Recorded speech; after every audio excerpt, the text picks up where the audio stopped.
Meu irmão, minha irmã, graça e paz do Senhor Jesus Cristo, graça e paz de Cristo sobre sua vida, sobre a vida de sua família, sobre a vida dos seus amigos, sobre a vida de todas as pessoas que você estiver pensando agora, e que o amor de Cristo alcance elas, que elas se sintam em paz, felizes, protegidas, transformadas, curadas, restauradas em nome de Jesus Cristo. Só Jesus salva, só Jesus liberta, só Jesus transforma, só Jesus, meu irmão, minha irmã, não há outro. Como é que você tem passado esses dias? Como é que você está vivenciando a sua vida com fé no Senhor Jesus? E se você ainda está na dúvida de fé, então essa noite você tem que se desenvolver a sua fé. Tem, porque é algo maravilhoso para a vida. Sentimos fé, sabemos que há um Deus poderoso, um Deus maravilhoso que está nos ouvindo, que está nos tocando, que está nos enchendo com o seu amor, com a sua paz, com a vida, uma vida maravilhosa da qual nós necessitamos. Então Deus nos dá essa vida. Mas para nós entendermos, é uma questão de fé, é uma questão de saber que Deus, Ele é poderoso, Ele é maravilhoso, e eu quero que você sinta essa paz, esse amor de Cristo nessa noite. Então exerça a sua fé, acredite, acredite, além de acreditar, acredite, continue acreditando, meu irmão, minha irmã, porque Deus, Ele é maravilhoso, Deus, Ele é tremendo, e nessa noite nós estamos aqui para ouvirmos um pouco mais da palavra do Senhor, uma palavra de poder, uma palavra de alegria, uma palavra de paz, uma palavra de conversão de vidas, olha que tremendo, conversão de vidas, uma palavra que converte vidas, pois a palavra é Cristo. O Evangelho de João, o apóstolo diz que o verbo se fez carne e habitou entre nós. O verbo, no grego, logos, quer dizer palavra. Então, Jesus é a palavra manifestada a nós pela palavra. Nós somos salvos porque Jesus é a palavra, Jesus é a vida. Mas para você entender tudo isso, o poder da palavra de Deus, você precisa ter fé, você precisa acreditar em Cristo, você precisa se deixar levar por Jesus. Eu sempre estou falando, e você sempre vai ouvir de mim, porque é algo realista para nossas necessidades. As pessoas religiosas não conseguem exercer a sua fé, elas sentem a fé como algo exterior delas, então a fé delas é exercitada, elas então dizem que acreditam porque algo de fora aconteceu na vida delas, algo que elas viram, algo que elas ouviram, tocaram, então elas exercem a sua fé porque alguém falou, olha, aconteceu comigo, olha, só preciso ter fé, ela, opa, eu também vou ter fé. Então ela se baseia em eventos externos, mas a fé do cristão convertido se baseia no íntimo da alma, porque no íntimo da alma Jesus está falando. E independente de eventos externos, daquilo que você pode ver, sentir, tocar, respirar, você tem fé no Deus Todo-Poderoso, você tem fé em Cristo, o caminho, a verdade e a vida. Então a sua fé, uma fé genuína, uma fé verdadeira, ela nasce no interior da sua vida, no interior da sua alma, nas profundezas da sua alma. São palavras bem profundas, né? Mas é onde o Espírito de Deus fala conosco. É onde ele testifica que somos filhos de um Deus vivo. É onde ele testifica que Jesus viveu, morreu, ressuscitou e vive está por nós e vai voltar para nos buscar. Essa promessa. Mas enquanto nós aqui estivermos, nós temos que fazer a obra do Senhor, nós temos que cumprir os mandamentos do Deus Todo-Poderoso. E se há algo tão difícil hoje para a vida do cristão, é ele cumprir a vontade do Senhor. É verdade, cumprir a vontade do Senhor. Cumprir a vontade do Senhor em casa é muito fácil. Mas, e quando você sai da sua casa para fazer a obra do Senhor? Eu sei que você deve ter pensado, pastor, mas agora nós estamos em quarentena, né? Irmão, agora nós estamos em quarentena. Mas e depois? E antes, quer dizer? E depois, porque essa quarentena vai acabar, em nome de Jesus vai acabar, eu creio nisso. Não tenho a menor dúvida do poder do Deus a quem sirvo, que vai eliminar e já está eliminando esse vírus, está curando muitas pessoas e vai continuar curando muitas pessoas, em nome de Jesus, nosso Salvador, e está dando sabedoria aos cientistas para conseguirem isso. Essa cura aí vai sair em nome de Jesus. Deixe o Senhor fazer a obra, deixe Ele cumprir a obra dele. E isso é importante. Então eu digo para você, o que você vai fazer então quando terminar a quarentena? Como você vai cumprir a vontade do Senhor, do Deus Altíssimo? Como você vai cumprir algo que Jesus deixou muito claro para nós cristãos, nós que o aceitamos como Senhor e Salvador, nós que somos parte do corpo de Cristo, a igreja é o corpo de Cristo. Jesus é o cabeça e a igreja é o corpo, e nós estamos ligadaço em Jesus. Não há como desvincular de Cristo. A igreja que não tem Jesus como cabeça, ela é morta espiritualmente e já não é mais igreja, como eu tenho dito. Ela se passa por um clube, por qualquer outra coisa, menos igreja. A verdadeira igreja, Jesus é o cabeça, Jesus é o Senhor, Jesus é o centro. Ele é o centro. Você entrou na igreja, você já, opa, Jesus está aqui. Então essa é a igreja de Cristo. Você entrou, pisou no templo do Senhor, você já sente a presença do Espírito de Jesus, então você vai dizer, opa, aqui Jesus está presente.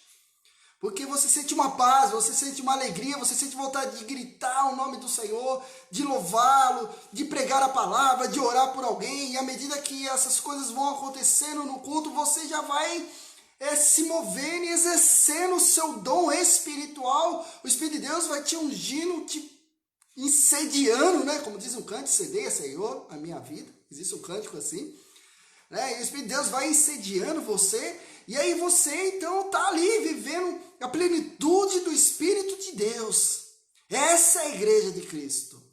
A igreja de Cristo, ela vive a plenitude do Espírito de Deus. Então você sabe que ali Jesus está presente. Se Ele está presente, está o Pai, está o Filho e glória a Deus. E o Espírito e glória a Deus.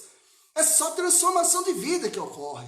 Se a igreja não tiver isso, se você está numa igreja e Jesus não for o centro, ou tem alguma coisa errada, e aí, sai dessa terra, povo meu, como diz o Senhor para o povo que estava lá na Babilônia, era tempo de voltar, o Senhor diz, sai dessa terra, povo meu, volta, e aí o povo começou a voltar para Jerusalém, saiu da Babilônia.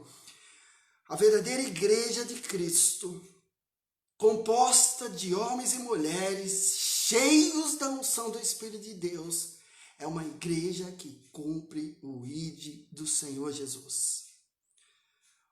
Homens e mulheres, um povo que verdadeiramente está cheio da presença do Espírito Santo de Deus, é uma igreja que cumpre o ID do Senhor. Lembra da palavra do Senhor? Ide por todo mundo e pregai o Evangelho. Vamos ler esse texto? Esse texto está no Evangelho de Marcos, capítulo 16, versículo 15. Evangelho de Marcos, capítulo 16, versículo 15, diz assim, e ele disse-lhes, ide por todo o mundo, pregai o evangelho a toda criatura, aleluia, glória a Deus. Olha só que bênção, essa é uma ordem para nós. A ordem que é dada por Deus, você não discute, você obedece. Por quê? Porque ela não é penosa, ela não vai te ferir, ela não vai te tirar da presença da sua família, ela não vai te tirar da sua vida, entre aspas, cheia do que fazer. Para o mundo é cheio do que fazer, para Deus não dá para fazer. Isso é uma outra história, mas só para você entender. Essa palavra de ide por todo mundo, ela é uma palavra abençoada e Jesus confia, Ele confiou e confia a nós o cumprir essa palavra do Senhor. E ir por todo mundo e pregar o Evangelho, para quê? Para que as pessoas sejam curadas, para que as pessoas sejam salvas. E eu lhe pergunto para você, meu irmão, minha irmã que me assiste e aqueles que irão me assistir, Você tem cumprido o ídolo do Senhor Jesus? Você está dentro dessa palavra em que Jesus olha para você e diz assim, olha, ide por todo mundo e pregar o evangelho. Porque quando eu leio esse versículo, eu imagino Jesus olhando para mim, ide por todo mundo e pregar o evangelho. Foi esse versículo que também fez parte do meu chamado, ir por todo mundo e pregar o evangelho. Então eu entendi que o meu chamado estava além da minha igreja local. E minha esposa entendeu isso comigo e estamos trilhando esse caminho há 9 anos de ministério pastoral. Os 4 anos de seminarista eu não conto, não era pastor, apesar que tinha prerrogativas como pastor, mas não era pastor. Ir por todo mundo e pregar o evangelho. Essa é uma característica da igreja. A igreja de Cristo, ela tem que ter como base da sua vivência o cumprir o ide de Cristo e levar o evangelho. É essencial na vida da igreja.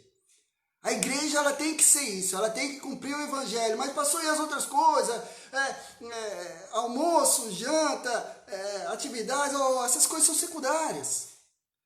Tirando aí o calendário cristão da Páscoa e do Natal, as demais coisas são secundárias. E ainda no calendário cristão da Páscoa e do Natal, eles são evangelísticos, porque a Páscoa você comemora com quem? Com alguém.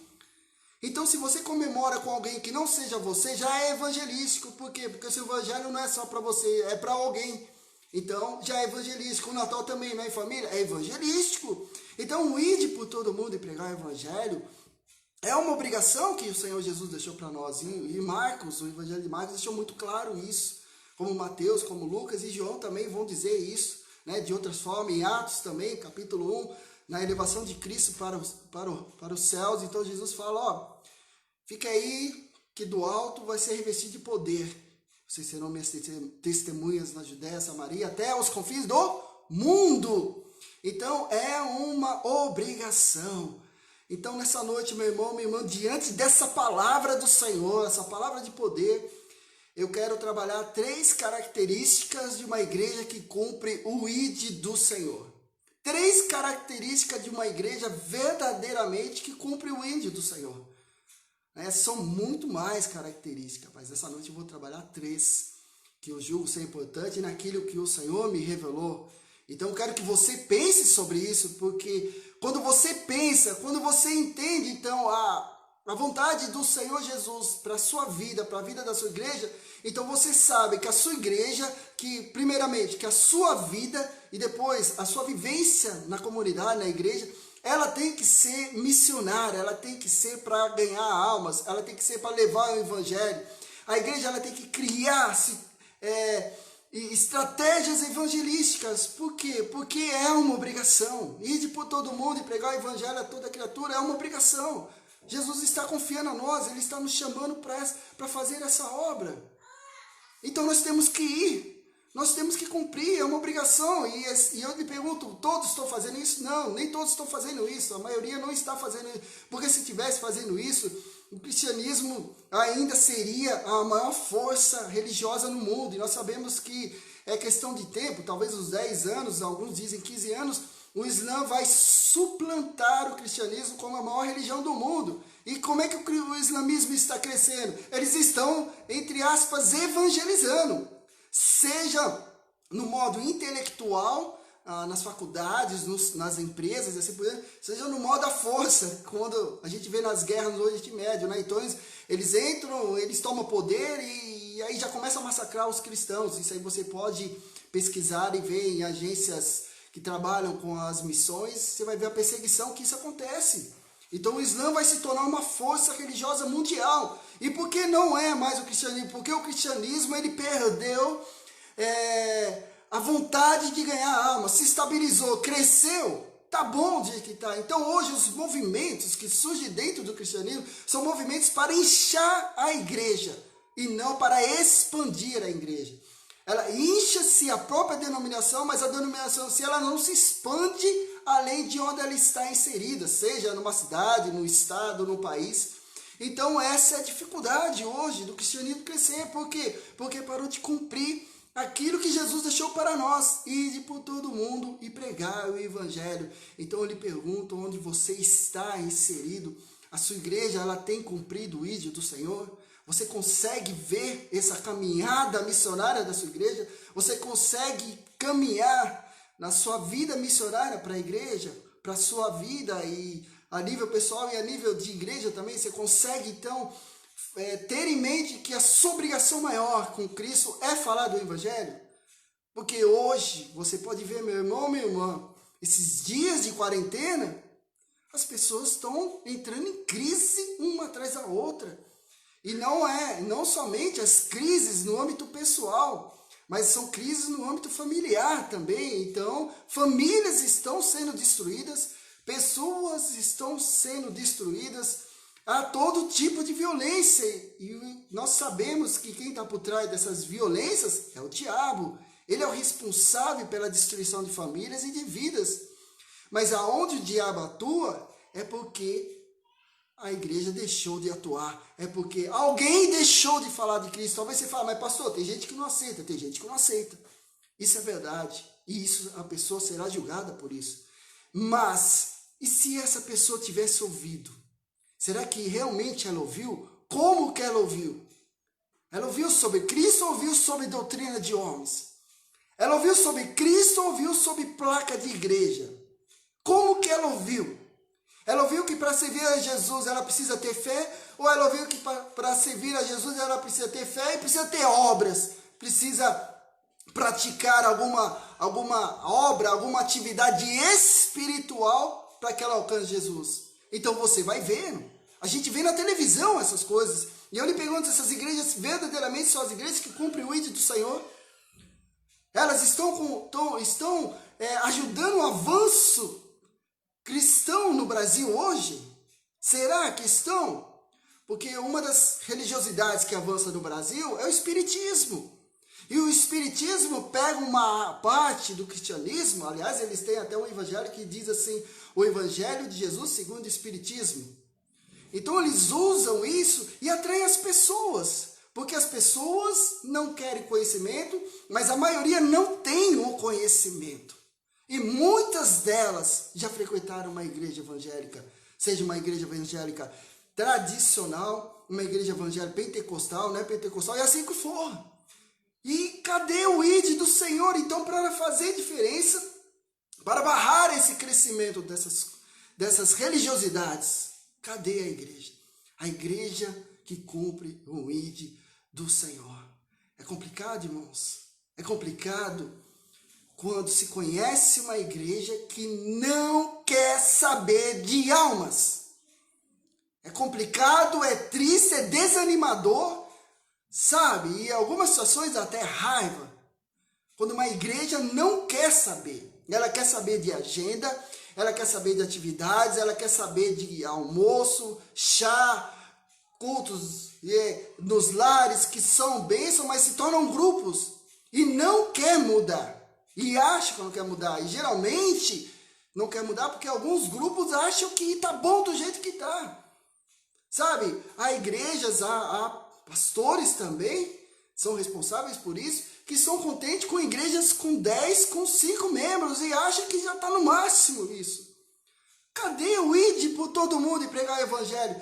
Se a palavra diz que lá em Atos que os cristãos vão pregando e Deus vai acrescentando, meu irmão, minha irmã, porque isso não acontece hoje. Isso é possível, é claro que é o mesmo Espírito, a mesma palavra, a mesma dinâmica de evangelização. É Jesus que nós anunciamos, o caminho, a verdade e a vida. Então isso é possível.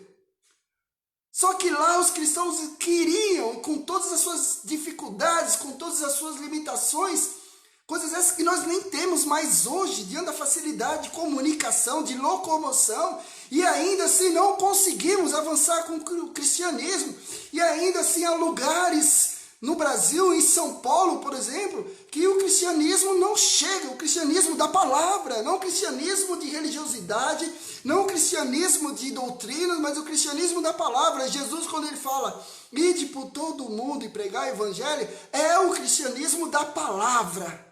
E não de doutrina de homens. E não de pensamentos de homem. Você pode estudar, você pode fazer muitas faculdades, mas para Jesus Ele quer seu coração. Ele quer a sua vida disposta em servi-lo e levar o Evangelho e ganhar almas para Cristo.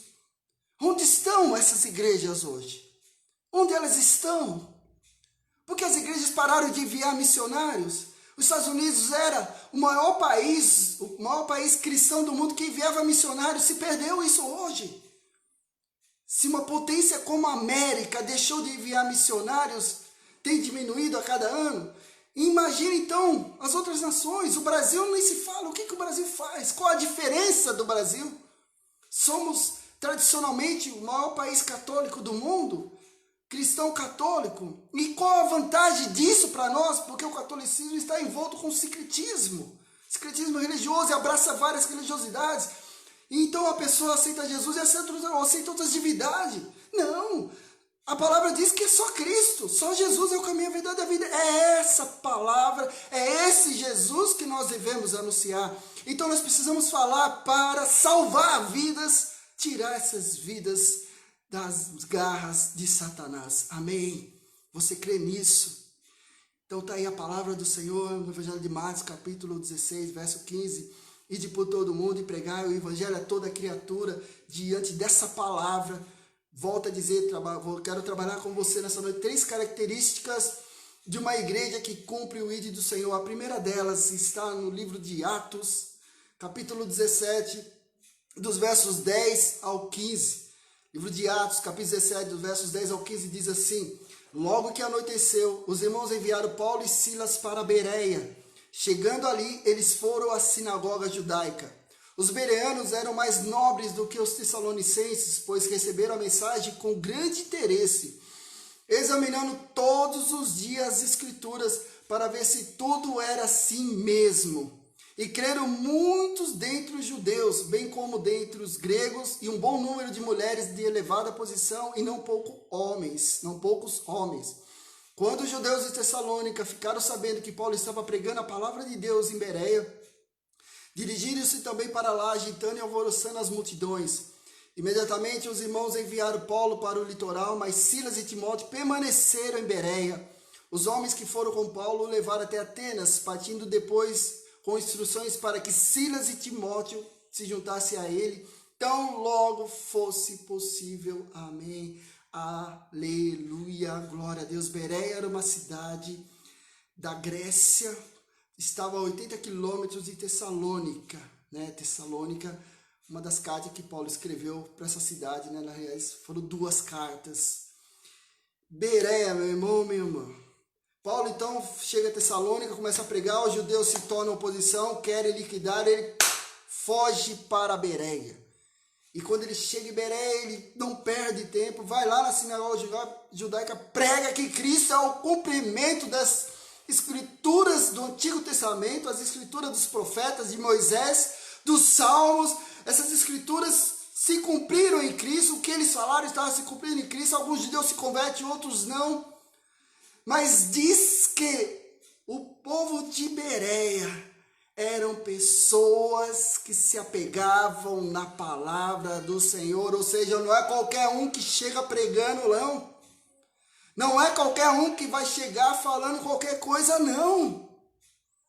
A primeira característica de uma igreja que cumpre o ID do Senhor Jesus, ela vive pela palavra de Deus. A palavra de Deus é a base da sua existência. A palavra de Deus é o alimento espiritual do povo da igreja. A palavra de Deus, ela é tão presente que a maioria dos irmãos sabem do que Paulo está pregando. Eles vão examinando, opa, Daniel falou sobre Messias, então vamos ver, Daniel, profeta Daniel. Quem mais? Isaías falou sobre Messias, então vamos ver aqui. Então eles que tinham os manuscritos do Antigo Testamento, eles tinham no seu poder, eles estavam verificando que Paulo verdadeiramente estava falando de acordo com as escrituras. O que eles fizeram então, quando eles viram que era uma verdade de Paulo, que estava na escritura? A palavra diz o quê? Que eles se converteram. Meu irmão, minha irmã, aleluia e glória a Deus. Primeira característica de uma igreja que cumpre o dia do Senhor, ela vive pela palavra do Senhor. E olha que essa igreja tinha de especial. Ela recebeu a mensagem da palavra com grande interesse. Eles adoraram, eles alimentaram, eles queriam mais e mais do conhecer da palavra de Deus, queriam mais e mais de Jesus Cristo. Quanto mais eles liam, mais eles se enchiam do conhecimento, mais o Espírito de Deus falava aos seus corações. E eles então eram transformados, restaurados, e eles então saíam ali daquele momento, daquela reunião, e iam falar para suas famílias, e a palavra de Cristo ia se divulgando na cidade. Outro que diz mais, outro mover naquele momento da igreja, e diz que eles então, quanto mais ouviam, mais examinavam as escrituras, então o ensinamento da palavra do Senhor foi sendo difundido, todo mundo estava aprendendo, porque todo mundo quer esse Jesus. Terceiro, no versículo 12 diz que havia conversões, então as pessoas vão falando dessa palavra, vão estudando a fundo, vão conhecendo Jesus, vão se aceitando Jesus, sendo transformados por Jesus, o que vai acontecendo? As pessoas vão se convertendo. E diz mais, nos versos 14 e 15, e eles então ajudaram Paulo a escapar de Bereia por causa dos judeus. Eles investiram na obra e na vida de Paulo, eles a investiam na obra missionária. Olha o que a palavra de Deus faz, e ela faz muito mais, você deve saber, meu irmão, minha irmã. Uma igreja alicerçada na palavra do Senhor, ela não cai em heresia, ela não cai em vento de doutrina, ela não se deixa levar por qualquer um que chega, seja ele uma pessoa simples, uma pessoa estudada, doutorado, uma pessoa que vem de fora, não interessa. Se não falar de Cristo, não pode ser aceito. Se não mostrar o Jesus da palavra, não se pode ser aceito. Sabe? E aí se pergunta hoje, mas pastor, por que a igreja não cresce? Se lá tem um doutor, por que a igreja não cresce? Se a arrecadação é mais de 50 mil, sabe? É simples. Jesus é o centro daquela igreja. As pessoas estudam o quê? Palavra? Ou estudam filosofias? Ou estudam o cotidiano? Essas coisas são importantes? São. Mas não são tão quanto a palavra de Deus. E eu lhe pergunto para você que me assiste, o quanto você conhece a palavra de Deus? Quantas vezes você está estudando a palavra do Senhor agora online? O que você está aprendendo? Quantas aulas você tem por semana? Você consegue entender isso? Ou quantas aulas você tinha antes? Presencial? Você consegue entender? Porque quando se a palavra do Senhor, ela está sendo divulgada e difundida na vida do povo, Deus vai acrescentando. Em Bereia, o conhecimento está levando à conversão de vidas. O conhecimento está atraindo pessoas para Jesus e as pessoas estão se convertendo e aí a igreja está crescendo. Uma igreja que cumpre o ídolo do Senhor. Ela vive pela palavra de Deus. Amém? Glória a Deus. Ela não vive por agenda. Ela não vive por ativismo. Sabe? E eu digo mais, ela não vive nem pelo financeiro. Talvez você falou, pastor, não concordo. A gente precisa do financeiro. Meu irmão e meu irmão, o financeiro é secundário, é resultado. Eu estou falando de vivência no âmbito espiritual, no âmbito missionário. A questão financeira, a questão de bens, ela é secundária. Essas coisas são resultados de uma vida com Cristo. Lembre-se de que Jesus falou, buscai o quê? Em primeiro lugar o reino de Deus e demais coisas vos serão acrescentadas. Coisas que necessitamos. Então, se necessitamos do lado financeiro e necessitamos, ele será acrescentado. Se necessitamos de bens materiais para melhorar o ambiente da igreja, isso será acrescentado. E isso é resultado de uma vivência com Jesus. Uma vivência com Jesus nos faz ter uma vida de fé, uma vida de vivenciando o milagre do Senhor e as demais coisas nos são acrescentadas. Concorda comigo? Então, uma igreja que vive o ídolo do Senhor, ela vive pela palavra do Senhor. E Bereia é um exemplo. Ninguém chega lá falando o que falando. Vai ser questionado Se for verdadeiro, vai ser abraçado como Paulo, e tenho certeza, se vier um herege, ele já sofre essa repulsa e é expulso da igreja do Senhor. Amém? Será que isso está acontecendo na igreja de hoje? Será que está acontecendo na igreja de hoje? Ou você vai dando amém e vai abraçando qualquer um que chega falando? Não, meu irmão, minha irmã. Examinais pelas escrituras. Jesus falou, examinai as escrituras porque vocês julgai ter nelas a vida eterna e são elas mesmas que testificam de mim. Nós temos que examinar. A igreja do Senhor, ela vive na palavra. Amém? Aleluia. Uma igreja na palavra, ela não cai nas ciladas de Satanás. Em nome de Jesus. Segunda característica de uma igreja que cumpre o ídolo do Senhor está no livro de Atos, só que agora é o capítulo 11, dos versos 19 e 21. Atos, capítulo 11, versos 19 e 21, diz assim: os que tinham sido dispersos por causa da perseguição desencadeada com a morte de Estevão, chegaram até Fenícia, Chipre e Antioquia, anunciando a mensagem apenas aos judeus. Alguns deles, todavia, cipriotas e sirineus, foram a Antioquia e começaram a falar também aos gregos, contando-lhes as boas novas a respeito do Senhor Jesus. A mão do Senhor estava com eles e muitos creram e se converteram ao Senhor. Aleluia! Glória a Deus! Segunda característica de uma igreja que cumpre o ídolo do Senhor, está no sangue da igreja. Ela é missionária. Ela é missionária. Ela quer almas. O seu projeto é para fora. O seu projeto é expandir. E talvez você tenha pensado, pastor, mas aí quando a igreja está doente, ela que tem que se cuidar. Meu irmão, minha irmã, já falei aqui outras vezes.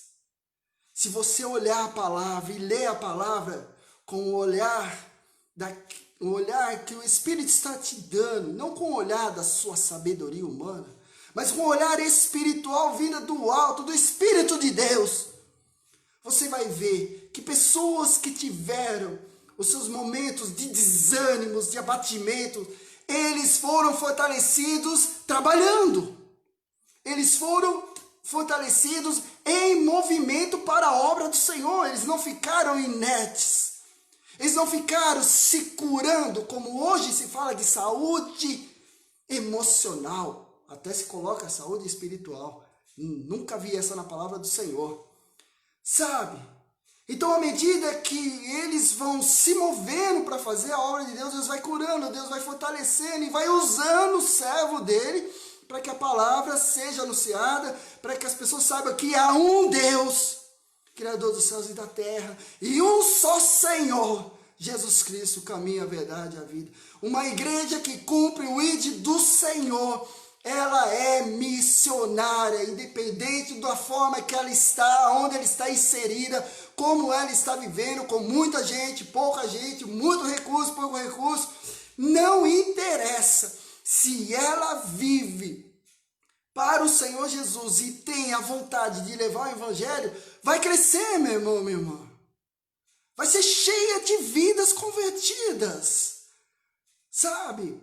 E lá diz que esses cristãos que fugiram de Jerusalém quando mataram Estevão, na qual Paulo estava junto, o que eles fizeram diante dessa situação de perseguição? Vocês acham que eles ficaram em casa? Vocês acham que eles foram para a casa deles e ficaram quietinhos lá, tipo assim, né? Como muitos hoje. Eu estou salvo mesmo, então fico em paz, fico na minha. Se vier alguém eu falo, se não vier, estou em paz, eu estou salvo. Eu estou lendo a Bíblia um ano inteiro. Sabe? Justificando a sua religiosidade. Mas Jesus está mandando ir por todo mundo e pregar o evangelho. Sabe? Ir por todo mundo e pregar o evangelho. Não, esses cristãos, né, eles eram judeus não só de Jerusalém, de outros que vieram para a festa e viram aquela morte de Estevão. Eles correram de lá porque os judeus iam perseguir quem não era o judeu nato de Jerusalém, né? A palavra grego se refere a muitos judeus helênicos que nasceram fora de Jerusalém, que conheciam o grego, mas tinham um parentesco judaico. O que eles fizeram?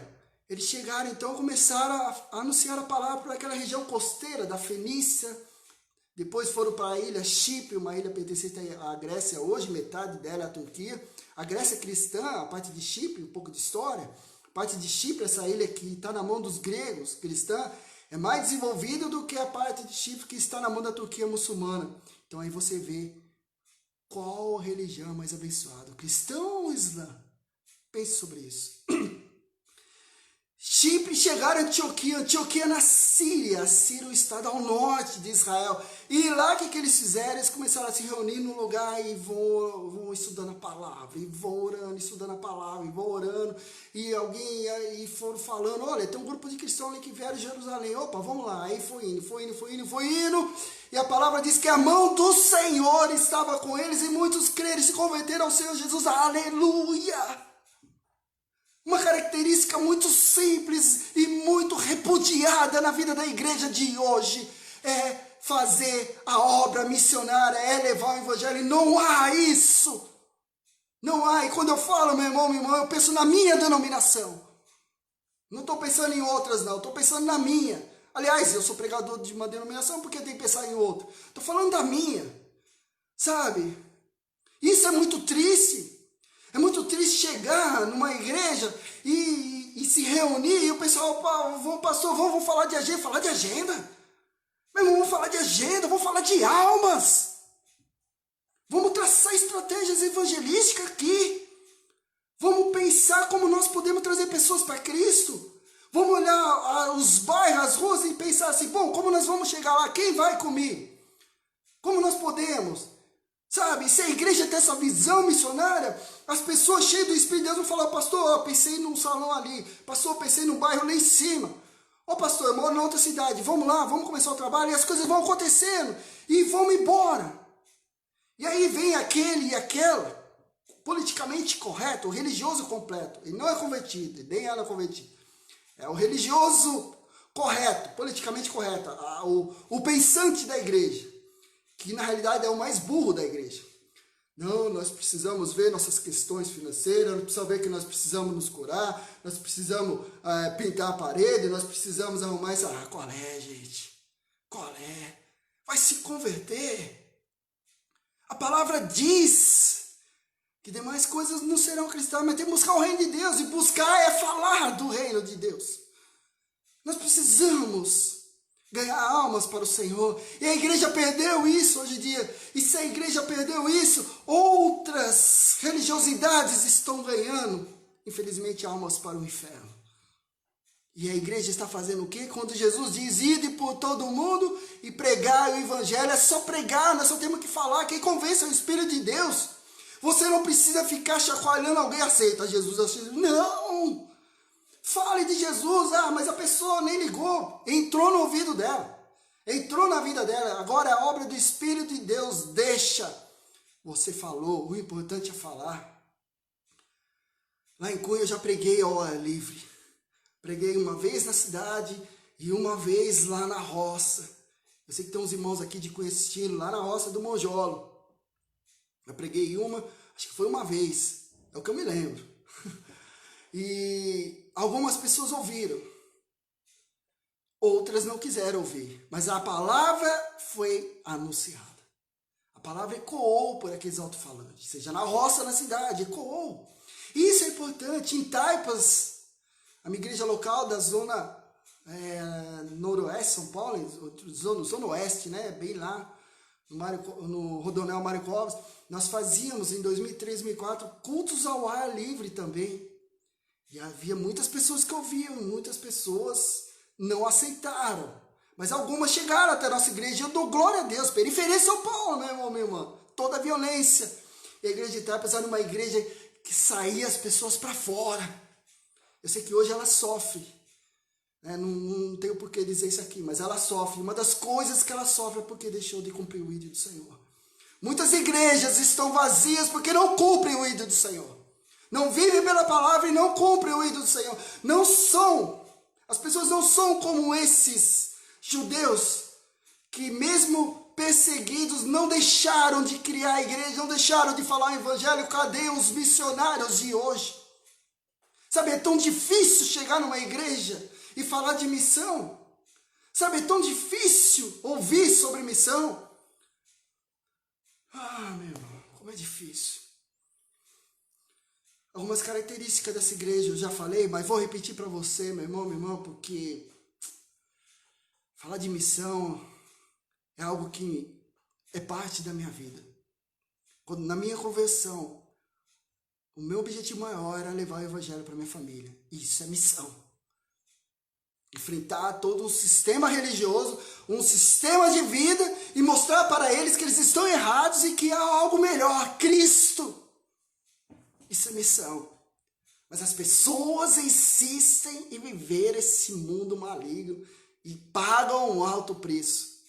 Né? Pagam um alto preço. Infelizmente as igrejas estão assim.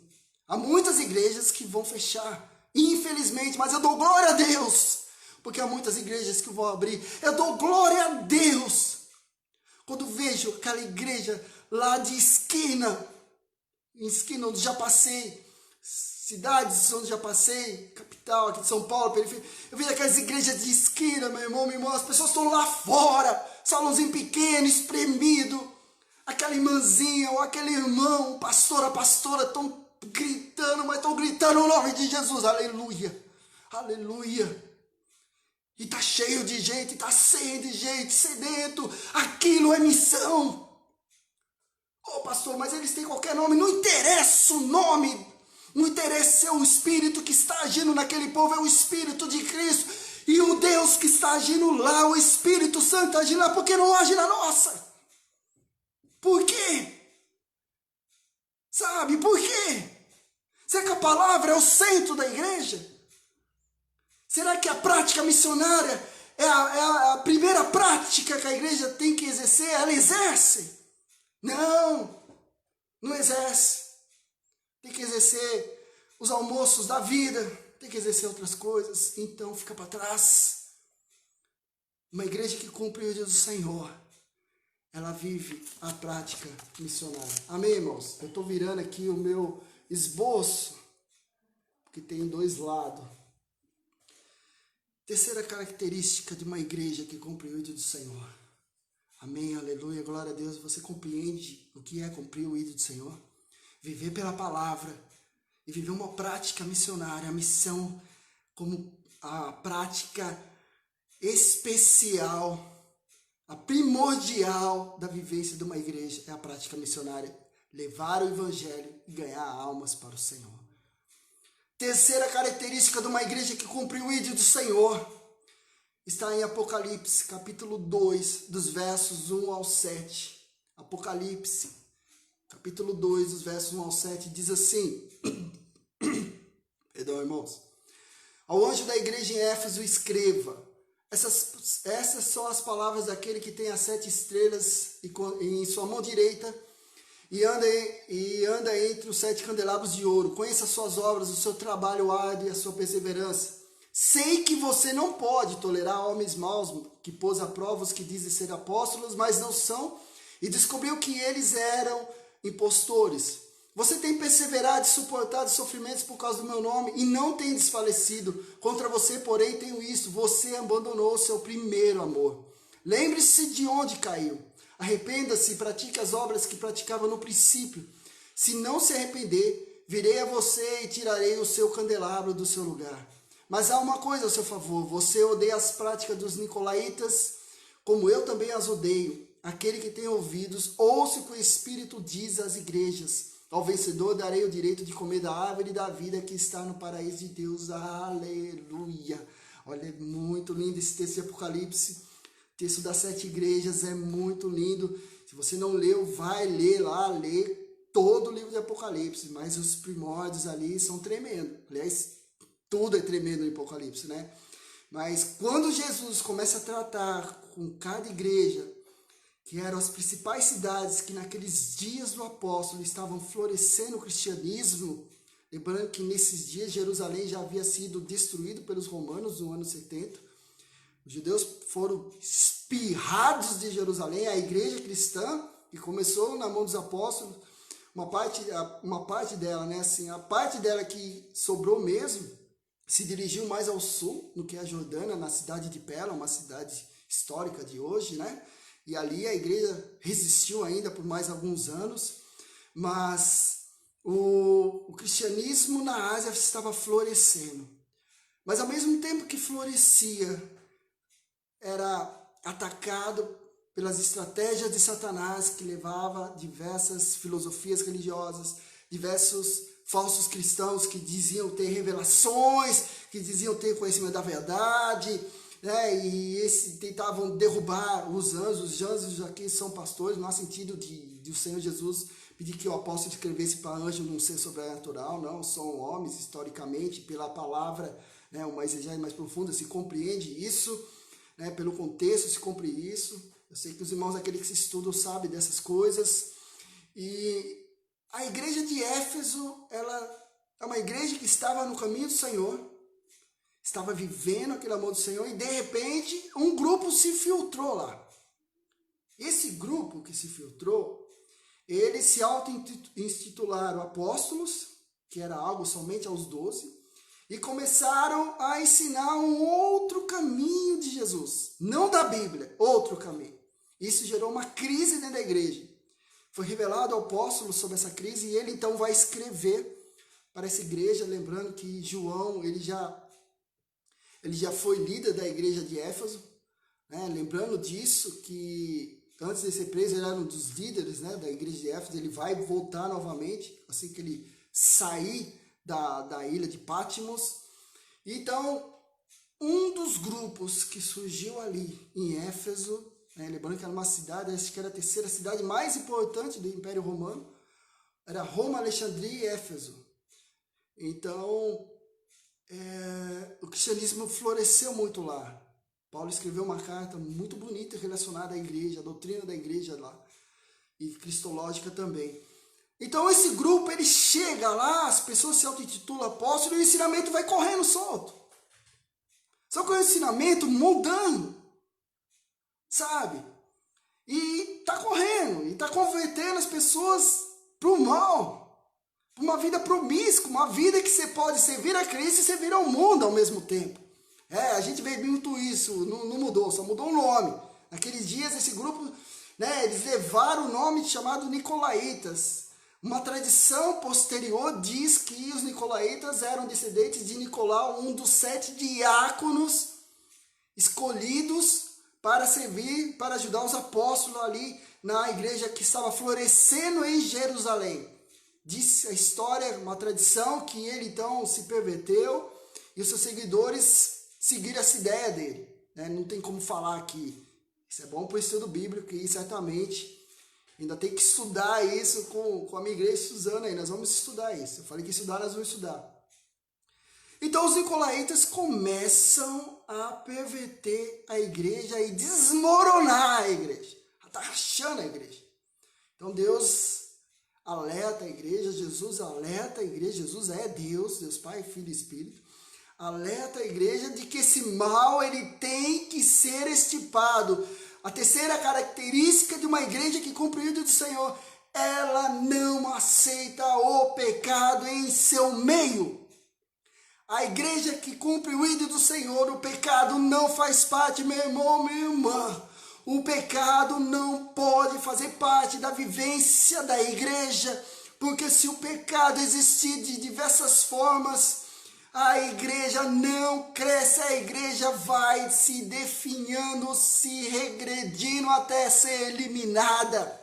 Porque não há mais a presença do Senhor Jesus, mas há a presença do pecado. Há uma presença daquilo que o pecado gera, mundanismo. E nesse caso, esses nicolaítas, eles estavam envolvidos com coisas sacrificadas aos ídolos, e também a questão da fornicação, desejo sexual, imoralidade sexual. Essas coisas estavam presentes na vida. Então os cristãos de Éfeso, que abraçaram essa doutrina dos nicolaítas, esse grupo que chegou, né, pervertendo a igreja, chegaram apresentando Jesus de uma outra forma. Esse grupo dizia: você pode adorar no domingo e na semana você pode sacrificar os ídolos. Sabe-se que Éfeso era uma igreja onde havia muitos ídolos, né, de tradição grega. Um deles diziam que a maior, como é que se fala, a divindade da cidade era a Diana, né, a Artemis, que diz que era uma das sete maravilhas do mundo antigo, então todo mundo adorava, todo mundo buscava essa divindade, porque era uma divindade que tinha a ver com a fertilidade. Então os cristãos participavam do culto e iam participar dessas festas pagãs, participavam, e nessas festas pagãs sabe-se que havia sacerdotisas, e as revelações que elas tinham envolviam o ato sexual. Então isso acontecia, os cristãos se envolveram com isso, eles tinham que pagar, era uma fornicação, uma imoralidade tremendo. E isso, eles acharam que não se culpavam, porque esse grupo inseriu essa mentalidade pecaminosa, demoníaca em Éfeso, dizendo que não tem nada a ver. Sabe, não tem nada a ver. Hoje só mudou essas coisas, o nome do grupo. Mas há grupos na igreja que bebem e diz que não tem nada a ver. Um vinho não tem problema. Eu estou falando da minha denominação metodista, que nós abominamos o álcool. Nós abominamos o álcool. Não precisamos do vinho, eu preciso do suco de uva. Ou como uma uva pura, porque o que eles dizem que no vinho é bom para o coração, eu encontro na uva. Eu encontro no suco de uva nato e outros alimentos. Então isso é papo furado para beber. Sabe, você que é metodista, já pensou nisso? Se arrependa. Se você achar, pastor, não tem nada a ver, meu irmão, procura outra denominação, uma vergonha. Deus te chama para ser metodista. E você bebendo? Qual é?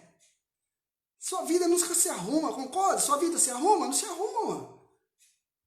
Então, o que acontece, meu irmão? O que acontece hoje na vida da igreja é que o pecado está lá. Sabe, o pecado foi revelado e ninguém toma uma atitude. Jesus fala, olha, vocês abandonaram o primeiro amor. E aí, eu odeio esse grupo, e vocês? Então, dá um jeito de tirá-los. E o Senhor diz o quê? Quando se toma uma atitude contra o pecado, ao vencedor darei direito de comer a árvore da vida. A árvore da vida é vida eterna com Deus, aleluia! A igreja que vence o pecado, ela tem o direito de comer do fruto da árvore da vida. A árvore da vida é a vida eterna com o Senhor. Vida eterna é a presença de Cristo na comunidade. Vida eterna é a presença de Cristo na sua vida. A certeza da salvação. Por que o pecado não é estipado hoje da vida da igreja? Por quê? Por causa do politicamente correto. Poxa, pastor, que isso? O irmão aí ajudou a fundar a igreja, que isso? A família aí está ajudando a fundar a igreja, pastor, que isso? O pastor que é errado. O outro irmão que é errado. O profeta que foi levantado pelo Senhor, ele é errado. Sabe, o profeta que levanta para denunciar o pecado na igreja, ele é errado. Ele é escorraçado, humilhado, criticado e convidado a sair da igreja. Mas ele foi levantado pelo Espírito de Deus para denunciar o pecado, a imoralidade, o adultério, sabe, a corrupção, o mundanismo, uma vida promíscua, depravada. Essas coisas existem. Eu podia enumerar muitos casos, porque a igreja não cresce, porque não vem pela palavra, não tem uma vida missionária, porque não expulsa o pecado. Porque o líder da igreja está em pecado, alguns estão em pecado, muitos estão em pecado dentro da igreja. Há muito rolo, muita enganação, muito levar vantagem. Para mim, essa coisa de brasileiro levar vantagem é coisa do diabo. Sabe, essas coisas existem. Como a igreja vai crescer, meu irmão, minha irmã? Como a igreja vai crescer? E aí chega-se no começo do ano, faz tanto projetos, tanta gente, chega no final do ano e nenhuma aconteceu. Opa, por que aconteceu? Não aconteceu nenhum. Vamos pensar como Josué. Sabe? Deus fala para Josué, todo lugar que você pisar é vitória. Então eles chegam, encontram com Jericó. Pá, Deus derruba, vitória. Vamos caminhar a outra cidade. Ai, cidade pequena, opa, vamos lá, manda amém na gente aí, porque estamos na bênção. Aí eles são derrotados. Aí Josué entra em crise. Porque a palavra do Senhor diz, em todo lugar que você pisar é bênção, é vitória, amém, aleluia. A palavra se cumpre. Então Josué ficou em crise interna. Mas Senhor, o Senhor disse que era vitória. O que está acontecendo, Senhor? Por quê, Senhor? Josué, levanta daí. Para com essa oração e ouça o que eu vou te dizer. Aprenda a ouvir e falar menos. O Senhor não diz isso. Eu imagino que, sabe, o Senhor tinha isso para Josué. Você está orando, Tem que aprender a ouvir. Há pecado no meio do povo. Enquanto houver o pecado, não há bênção. Então José, mas Senhor, me mostra. Eu vou te mostrar. Começa por tal tribo. Qual Judá? E vai indo. Qual família? Família aqui, pá, chegou. Acã, e aí? O que aconteceu? Aí Acã, puxa vida, acho que ele pensou, me descobriram. Aí ele fala, olha, é que eu vi lá uma capa muito legal lá, um pano muito da hora, peguei. Eu vi umas peças de tesoura, de ouro ali, também peguei. Não tem problema, ué. O pessoal tá morto, também peguei.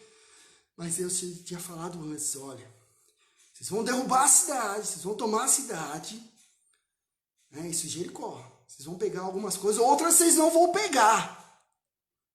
Mas Acã, aquele jeitinho brasileiro, levar vantagem, ninguém vê. Deus perdoa. E o que aconteceu? O povo pagou um preço. Acã, então, revelou o pecado, ele foi morto.